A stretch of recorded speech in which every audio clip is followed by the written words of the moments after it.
Guys, welcome to week 2 of our online Bible class. Before we dive into our content, I just want you to know that I miss you. And although I've enjoyed chatting with most of you guys over our Google Meet video calls, it is not the same. As we press on, we want to remind ourselves and each other that God is our source of joy, even when our circumstances and our world are challenging and even crazy at times.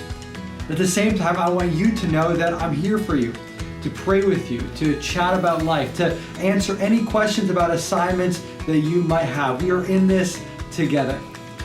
Now also, I want to give you a tremendous thumbs up for your work last week.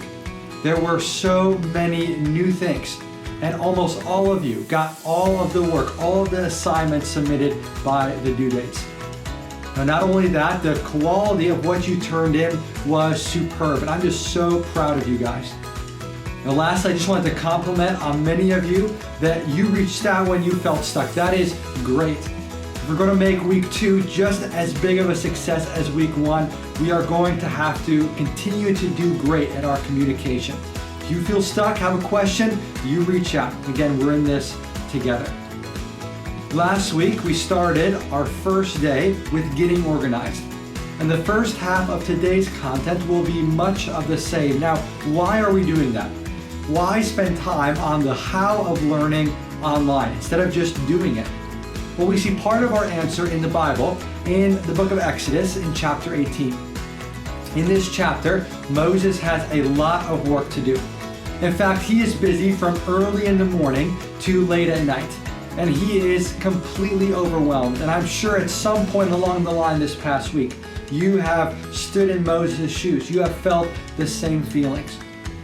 Maybe in the second half of the week, you looked at all of your assignments and thought, I have so much to do and I have so little time. How am I going to get all of this done? We wish that we could get more done in a better way in less time.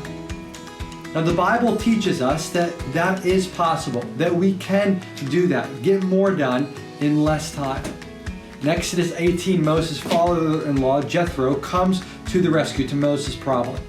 Now, interesting, the solution to Moses feeling overwhelmed is not just trust God, even though I'm sure that was part of the solution. Jethro also doesn't tell Moses just to deal with it. Instead, Jethro's first challenge is to Moses. He says in verse 17, what you are doing is not good. And then he goes on to give him advice. And the advice boils down to this: come up with a system to more effectively make use of the time that God has given you. I believe that we are called by God to do the same, to turn our feelings of being overwhelmed and being busy into solid plans that allow us to be maximally productive for the glory of God and for the good of others. This week, you're going to take another step in your journey to maximum productivity. And you are going to fill out the forms that will help you to do more, better, in less time. Sounds like a steal, doesn't it? Now, I'm going to give you an example of how to do the weekly goals and your weekly plan. And after that, be sure to stick around as we will be going over the exciting things that are planned for us this upcoming week. Okay, so I've downloaded the documents off of our Google Classroom. If you don't have access to a printer, then that's okay. You can draw this out as well. Now, I have both, and I'm going to put the weekly overview in front of me. Now, you'll notice my goal for the week needs to be SMART, which is an acronym. We'll go over what those words mean in a minute. But for now, my weekly goal is going to start with the phrase, I will. It says that I'm resolved that I'm going to do something this week. Well, what am I going to do? Well, I'm going to follow my weekly schedule each day this week. Follow my weekly schedule each day this week. Maybe last week you had a hard time following that schedule you made. That's okay. New weeks, new chance, but this is my goal for this week. Now let's see, is it specific? The first letter in our SMART acronym. Yes, it is specific. Is it measurable? Yep, it's at the end of the week. Is it attainable? I think I can do it, which would make it realistic too. And then it's time-based. I have a week to complete it. I'm going to go on to the next section, planning out my week. And I'm going to collect all of my assignments into this space here. Now, where should I go? I should look at the weekly announcements. The weekly announcements for each class will have an overview of all of the things that I need to do. So I'm going to list all of them out here. Let me just give you a couple of very random examples. Let's say first I need to do my weekly plan for Bible class. So assignment name, I'm going to put Bible behind it just so I know with a B. The due date is, well, let's just say that it is due on April 5th. So I jot down April 5 there under the due date. Now this is important. When am I going to do it? Everything is due roughly the same time. So I need to add a different deadline to it. So I want to get this done April 2nd. Okay, again, just some random dates, an example for us. So the next thing I would possibly have to do is Bible reading. So that's the next task or assignment. Again, it's going to put the acronym B there, so I know it's part of my Bible class. That is due, but let's say that's due on April 5th too. But I want to get that done earlier. I want to get that done by April 3rd. Okay, I want to fill all of this in for Bible class, and then I'm going to go on to the next one. Let's say English. Maybe for English, I have to do a book report. I'm going to write that down, and then on the due date, say it's due on April 5th as well. Well, 1st and 2nd and 3rd of April are pretty busy. I'm going to put April 4th down for my personal deadline. So I'm going to fill all of my assignments in on this page here. Once that is done, and I've added a verse at the bottom, won't do that. I'm going to go over to the next page. The next page has my ideal week, just like last week. The big difference now is that you need to assign a specific work to a specific time. So of course, we'll fill in the things that we know, like sleep and meals. But now on Monday, I had to do the Bible weekly assignment. And I'm going to assign that to a time slot on the day of my deadline. And I'm going to get that done from 9:30 to 10:30. So I have an hour of the time to get that project done.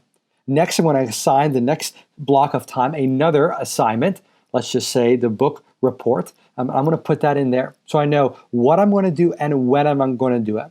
All your assignments need to show up in your weekly overview packet. Now, super important, you do want to keep enough time for flexibility. So maybe creating a few blocks of time that if homework takes longer than planned, you can put them in there. And then, of course, we want to make sure that we have enough time for fun and relaxation in our week. Now, let's head back to get a quick overview of the content of what we're going to do for the week ahead. Hey guys, thanks for staying with me. I hope that these tools of the weekly plan and the weekly overview are going to be helpful for you to stay organized, not just in Bible class, but also in the other classes as well. Hey, 7th and 8th grade, this week we are going to be answering the super important question, is Christianity true? We're going to break that down in 3 different steps. We're going to talk about, is God true? Is Jesus true? And then we're going to talk about the impact of Christianity throughout the world. Now, before we do all of that, we need to answer an important question. Is it okay to doubt our faith? Is it okay to ask these kind of questions? Now let's look at Jesus' interaction with one of his disciples that reveals to us not only is it okay, but it's not okay just to stay there. We need to add something else to our recipe. Let's look at his interaction with Thomas. Thomas heard of the resurrection of Jesus, but Thomas didn't believe it. To this day, Thomas is still called Doubting Thomas. This is what he said in John chapter 20, verse 25. He says, unless I see Jesus' hands and the marks of the nails, and I place my finger into the mark of the nails and place my hand into its side, I will never believe. Thomas wants proof. Now, Jesus at this point could have said, too bad, Thomas, you're out. We're picking another disciple besides the slot that Judas left open. But no, Jesus graciously goes to Thomas. It says 8 days later, Jesus comes in and stood among them. And then in verse 27, he has this interaction with Thomas. He says, put your finger here, see my hands, put out your hand and place it in my side. Do not disbelieve, but believe. So it is okay to use proof, use evidences to strengthen our faith in Jesus. But it can never be just proof. Let's see how Jesus ends his conversation with Thomas. He says in verse 29, Jesus said to him, "Have you believed because you have seen me? Blessed are those who have not seen and yet have believed." So we can take big steps with the evidences that God has given us to answer the question, is Christianity true? But the last part of the equation, the last step to believing, needs to be faith. The simple step where I say, God, I don't understand everything. Just like I don't understand everything about anything in this world, but I'm willing to take that step of faith because I trust in Jesus. I trust that He is good and He is who He says that He is. And Jesus says, as we take the journey of answering these difficult questions about Christianity, and we take that last several steps of faith, He says that we are blessed. Blessed are those who have not seen and yet who have believed. So this week it's all about those two steps. We're going to be talking and learning a little bit about the step of faith. It's like we have the rest of the school year. But we're also going to be talking about those steps of evidences, things that we can observe that answer the question for us and answer the question for others, is Christianity really true? So super excited for this week. Aside from filling out the weekly plan and the weekly overview, you have no homework for this content day. See you again in our next video.